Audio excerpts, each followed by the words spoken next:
Yes, abanyembifurize igitondo cyiza, igitondo cy'umugisha kuri two mu masaha ya mu gitondo.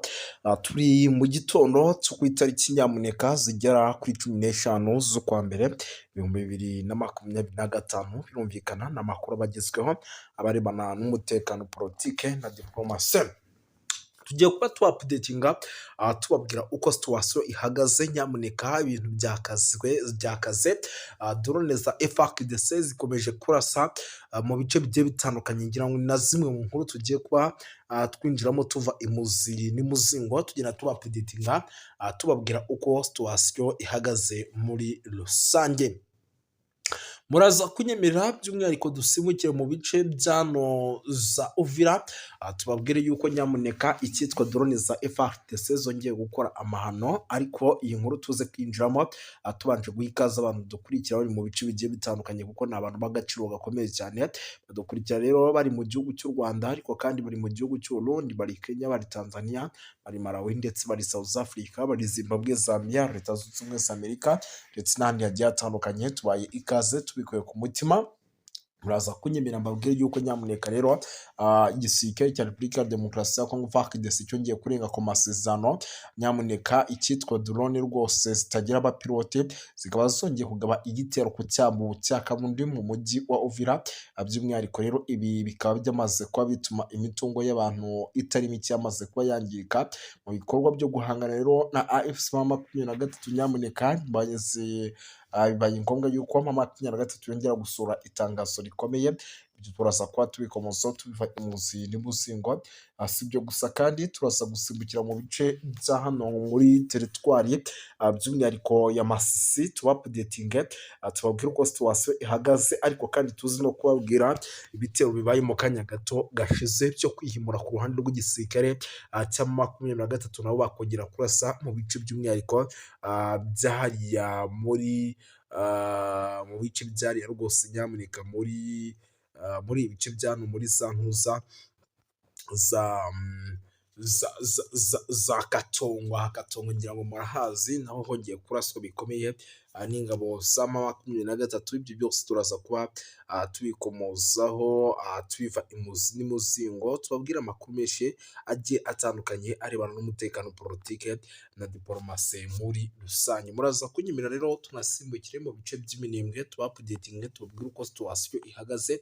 Iminembwe naho byongeye guhindura isura, ariko kandi byongeye kuba ibindi turaza kubikomozaho ndetse tubive imuzi n'imuzingo.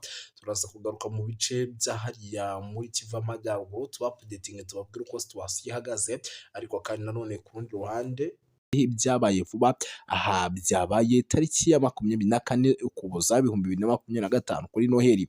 Ibi rero byateje urujijo ndetse n'ubwoba bwinshi, by'umwihariko bamwe bakomeje kugenda bakurikirana hafi by'ikibuga cy'imirwano. Kuri uyu wa kabiri nabwo tariki ya 13 ni ku munsi w'ejo Mutarama, mu gihe cyo kunganira ibitekerezo n'urubyiruko ku nshuro ya mbere muri uyu mwaka, Kinshasa, umuvugizi wa guverinoma ya Repubulika ya Demokarasi ya Kongo yagarutse ku masezerano y'amahoro yashyizweho umukono na Repubulika ya Demokarasi ya Kongo ndetse n'igihugu cy'u Rwanda, kandi yemejwe n'abaperezida b'ibihugu byombi. Ku itariki 4 Ukuboza rero yemeje kubaho kwa M23 cyangwa FDL byose ari ukubera u Rwanda. Uyu munsi nibwo uwitwa Patrick Muyaya yahise abyemeza. Patrick Muyaya rero wavuze ku nsanganyamatsiko igira iti inzira ya Idwani Washington iganisha ku mahoro arambye, isesengura ry'ingufu ku bakinnyi bakomeye. Yashimangiye ko aya masezerano adateganya kugira ubutaka yigarurira bw'u Rwanda. Yagize ati mu masezerano y'amahoro imirongo yacu itukura yarabuharanyijwe, nta santimetero kare n'imwe y'ubutaka bwacu izatwagwa. Byongeyeho kandi ko Minisitiri w'Umutekano n'Itangazamakuru yibasiye igihugu cy'u Rwanda arushinja gushyigikira imitwe yitwaje intwaro y'iterabwoba no gusenya uburasirazuba bwa Repubulika ya Demokarasi ya Kongo, mu gihe nyamara abanyapolitike bo muri Kongo bakomeje gushinjwa kuba aribo bashinga bakanatera inkunga imitwe yitwaje intwaro ikorera mu burasirazuba bwa Repubulika ya Demokarasi ya Kongo ndetse n'umutwe waherutse gushinza gutera inkunga wa Mabondo none ukorera mu nkengero za Kinshasa. Yagize ati FDLR na M23 bibaho gusa kubera ubushake bw'u Rwanda kandi kwigira imbere kwabo gushoboka gusa kubera ko bamwe b'Abanyekongo bahemukiye igihugu cyabo. Yanaboneyeho guhakana ibirego byo ari byo byose by'imvugo zibiba urwango muri sosiyete ya Kongo. Ko bijyanye n'ibiganiro bya Idoha, Minisitiri Patrick Muyaya rero yerekanye ko hasinywe itangazo ry'amahame kandi ko hanagaragaye ibibazo 8 birimo icyo guhagarika imirwano ndetse no guhana imfungwa, bikaba biri mu ntambwe za mbere zishyizwe imbere.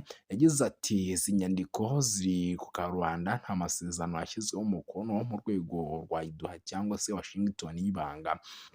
Iki kiganiro rero cyitabiriwe na Minisitiri w'Intebe wungirije ushinzwe ingingo y'imari Daniel Mukoko Samba, Umunyamabanga Mukuru Elbuteri Fred Bauma n'Umuyobozi Mukuru wa Golohir Motorasise, by'umwihariko n'uwitwa Mbuyi. Bari bavuga ko nabo bari muri ibibazo byagiye biza uko amasaha yagiye yikurikiranya. Ariko kandi nyamuneka by'umwihariko ndabona ari byinshi bigiye bitandukanye bikomeje kugenda bivugwa. Yes, ariko kandi nanone ku rundi ruhande bibutsa ko ibintu biba bikomeje kugenda by'umwihariko bihindura isura ku mirongo y'imbere ku rugamba. Mu nyemerere by'umwihariko turebere hamwe bimwe mu bikomeje kugenda bitangazwa ariko kandi bituruka mu bice by'umujyi wa Uvira. Umujyi wa Uvira ibyawo ikomeje kuba gatereranzamba ndetse isa n'isaha.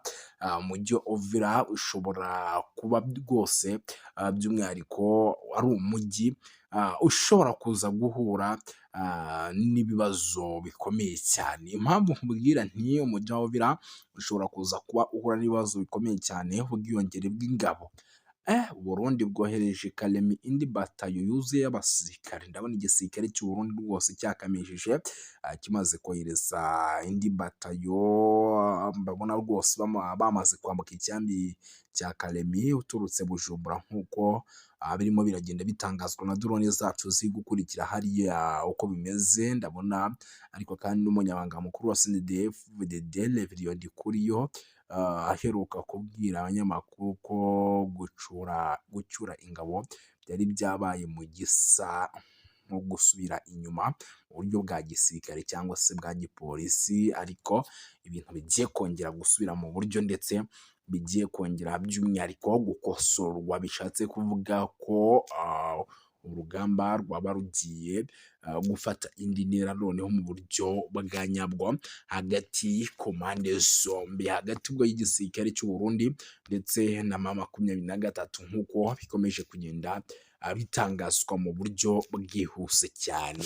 Ibintu bikomeje gukara ariko kandi uyu mujyi waza kuba by'umwihariko ugarutse mu maboko yabo, n'ubundi baza kwinjiramo bakawukoreramo n'ubundi bya bikorwa by'ubugizi bwa nabi dusanzwe tumenyereye. Ibi rero bikaba ari byo igisirikare n'ubundi cya M23 gikomeje kugenda kirinda. Ngira ngo iyi nkuru sindi bunayitindeho kuko ni zimwe mu nkuru n'ubundi zikomeje kugenda zinagarukaho n'ibindi bitangazamakuru bigiye bitandukanye, ahubwo nyumira nkubwire yuko itegeko nshinga ry'ubumwe bw'Uburayi ryashinjije u Rwanda gutesha agaciro amasezerano ya Washington DC asaba ibihano bikomeye ku mutekano muke uri kubera mu burasirazuba bwa Repubulika Iharanira Demokarasi ya Kongo. Ni kuwa gatatu rero tariki ya 12/2025 mu mujyi wa Strasbourg ni mu Bufaransa, inteko nshinga amategeko y'umuryango w'ubumwe bw'Uburayi iyo yateraniye mu nama idasanzwe yihariye ku kibazo gikomeye cyo kuzahaza umutekano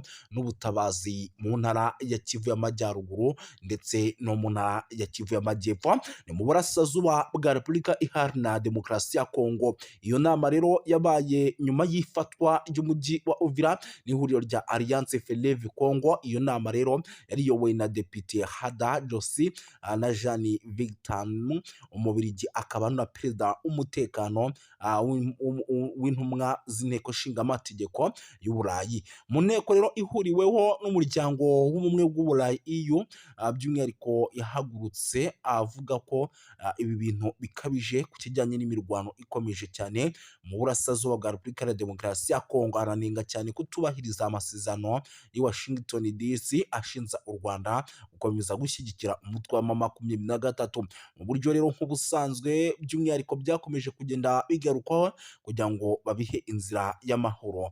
Mu ijambo rye rero ryagaragazaga amarangamutima akomeye, Dr Victor yagize ati birababaje kongera guhamagaza inama ku kibazo gikomeje guteza ibibazo, gikomeje kugenda kirushaho kuba kibi cyane mu burasirazuba bwa Repubulika Iharanira Demokarasi ya Kongo. Nubwo amasezerano i Washington DC yarushijeho gukaza umurego mu minsi ishize, umujyi wa Uvira wigaruriwe n'umutwe wa AFC M23. Ibi byateye impungenge zikomeye ku mutekano, by'umwihariko mu karere kose muri rusange. Yongeyeho yuko kandi raporo zitandukanye zigaragaza ko ikoreshwa ry'indege zitagira abadorove bita drone mu bikorwa bya gisirikare. AFC M23 n'ababashyigikiye abakomeje by'umwihariko kuvuga yuko ibi bitero ngo nabo byabatatse bikomeye, kandi bikaba ibitero byaturukaga mu gihugu cy'u Burundi. Yanashimangiye yuko kandi ibikorwa bishyira akarere mu kaga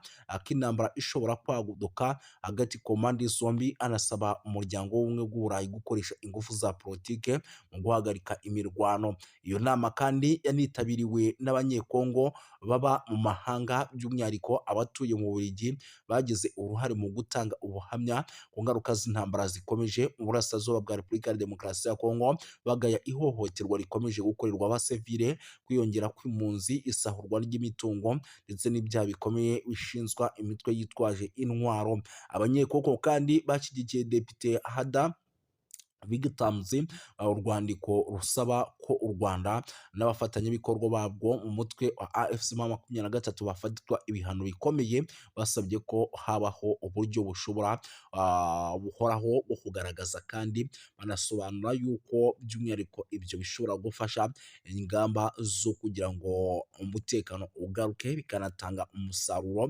Muri urwo rwandiko kandi rwagize ruti inteko nshinga amategeko y'Uburayi ifite ububasha bukomeye bwa politiki bwo kugira ijambo rikomeye biri kubera mu burasirazuba bwa Repubulika ya Demokarasi ya Kongo. Ishobora gusaba kandi ko ubufatanye bwose bw'Uburayi bufite ingaruka, harimo inkunga n'ubundi bufasha, bushingirwa ku ntambwe zifatika kandi zemejwe: guhagarika imirwano rero, guhagarika inkunga n'imitwe yitwaje intwaro, kohereza ibikorwa by'ubutabazi mu gihe ibyo bitubahirijwe. Icyo kintu gishobora kuba. Banasabye yuko kandi politike z'ubucuruzi n'amasezerano y'ubufatanye bw'ubumwe bw'Uburayi binengwa n'ihame ridakuka rivuga ko politike nimwe ikwiye kugira uruhare mu buryo buziguye cyane n'ubutaziguye mu guteza imbere rero mu gusaba umutungo kamere, cyangwa mu gukomeza ihohoterwa bishingiye ku mahoro arambye mu burasirazuba bwa Repubulika ya Demokarasi ya Kongo, adashoboka hatabayeho guca mu mucyo ndetse no kudahana. Kurinda abasivili rero, gukurikirana abagize uruhare mu byaha bikomeye. Iki gikorwa rero cyagaragaje ubushake bwo kwiyemeza kw'abanyekongo mu guhangana ndetse no guharanira amahoro n'umutekano mu gihugu cyabo. Banasaba amahanga kurenga ku magambo, bashyira mu bikorwa ingamba zihamye no guhagarika amarorerwa n'amahano bikorwa mu kwibasira abaturage mu burasirazuba bwa Repubulika Iharanira Demokarasi ya Kongo. Umujyi wa Uvira kugenda rero ifatwa nk'ibi rikomeje kugenda rigaragara nyuma y'ifatwa ry'umujyi wa Uvira. Umutekano wa Repubulika ya Demokarasi ya Kongo mu ntara wa Kivu y'Amajyepfo wakomeje kuzamba, wafashwe kandi na M23 mu gihe gito gishize nk'uko byari byagiye bigaragara kuri rezo sosiyo zigiye zitandukanye ndetse n'amakuru yatugeraga nk'uko yabitangazaga. Mu gitutu gikomeye kandi cy'amahanga by'umwihariko Leta Zunze Ubumwe za Amerika, umutwe wa AFC M23 watangaje ko ukuye ingabo zawo mu mujyi, unavuga ko ugiye gushyiraho amahirwe y'inzira ya politiki ndetse n'amahoro. Itangazo ryashyizweho umukono tariki ya 15 witwa Colonel Nanga, umuhuzabikorwa w'ihuriro rya Alliance Fleuve Congo. Yanavuze yuko kandi icyo cyemezo kigamije kubahiriza icyifuzo cya Leta Zunze Ubumwe za Amerika nk'umwe mu bahuza ibiganiro hagati ku mpande zombi. Ibi bibaye kandi mu gihe igitutu mpuzamahanga gikomeje kwiyongera ku mutwe wa AFC M23 cyane cyane nyuma yo kwigarurira imijyi nka Goma ndetse na Bukavu ntangiriro z'umwaka. Abadepite rero b'i Burayi basabye ku mugaragaro ko u Rwanda rukura ingabo zarwo ku butaka bwa Repubulika Iharanira Demokarasi ya Kongo. Iyo myanzuro kandi ikaba ikomeze gushyira ikibazo cy'umutekano muke mu burasirazuba bwa Repubulika Iharanira Demokarasi ya Kongo. Bakavuga yuko kandi ibintu bigomba kugenda neza muri rusange. Si ibyo gusa rero, by'umwihariko amakuru yo ni menshi. Munyemerere rero tunagaruke ku zindi nkuru zikomeye kuko ni byinshi. Impunzi zikomeje kwiyongera, ni update ingezeho, ndavuga nti nanjye reka nyibagezeho mu buryo bw'iyokansi cyane. Amakuru rero aturuka mu gace ka Katumba ni ku mupaka wa Repubulika ya Demokarasi ya Kongo, aravuga ko impunzi zaturutse mu mujyi wa Uvira zahunze intambara n'umutekano muke zikorerwa ihohoterwa rikabije n'inzego z'umutekano z'u Burundi. Bikavugwa ko rero bamwe mu benshi bahasize ubuzima nk'uko byemezwa n'abatangabuhamya.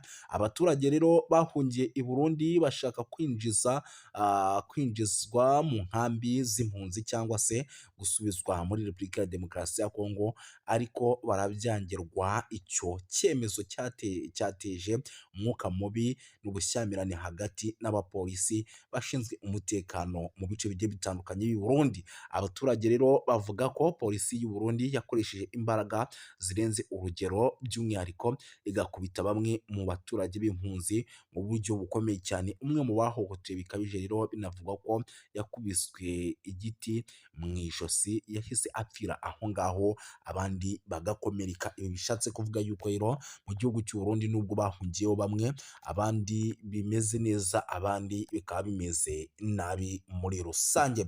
Gusa ntabwo by'umwihariko nyamuneka kandi bukomeze kuvuga byinshi, muraza kunyemera nze kugenda nkubita mbangura mbabwire yuko amakuru aturuka mu gace imirwano yabereyemo nk'uko biri kugenda bigaragara ni muri teritwari ya Masisi, aremeza ko inyeshyamba za M23 zimaze ukwezi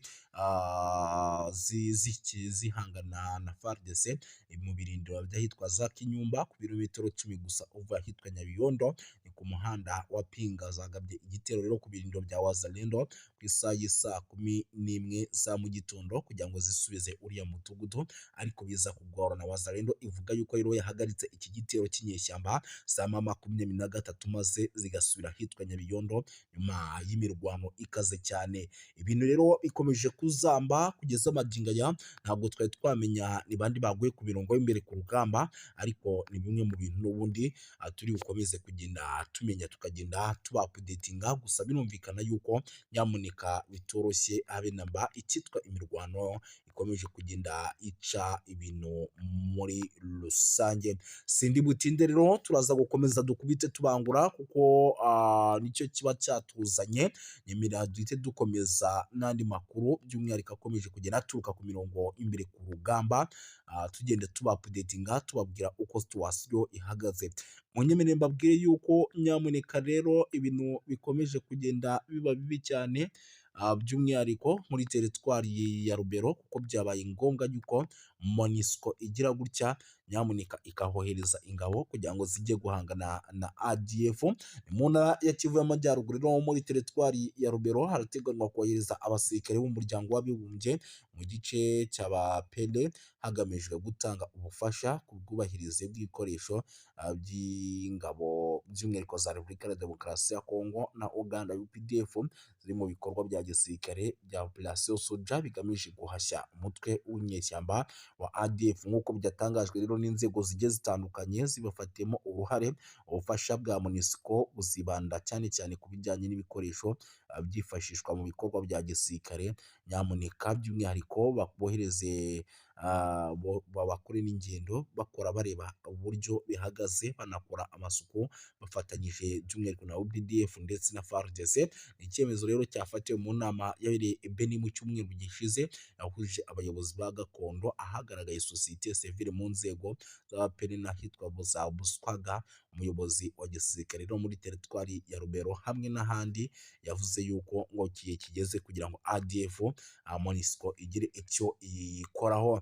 Muhinduniro Tafutini, perezida wa sosiyete sivile muri teritwari ya Rubero, yagaragaje ko inkunga ya MONUSCO igamije gukomeza ubushobozi bw'ingabo zifatanyije ku rugamba FARDC ndetse na UPDF zigiye guhura n'imbogamizi zikomeye ku bijyanye n'ibikoresho n'imibereho by'umwihariko hariya muri kiriya gice cyo muri teritwari ya Rubero, mu gihe n'ubundi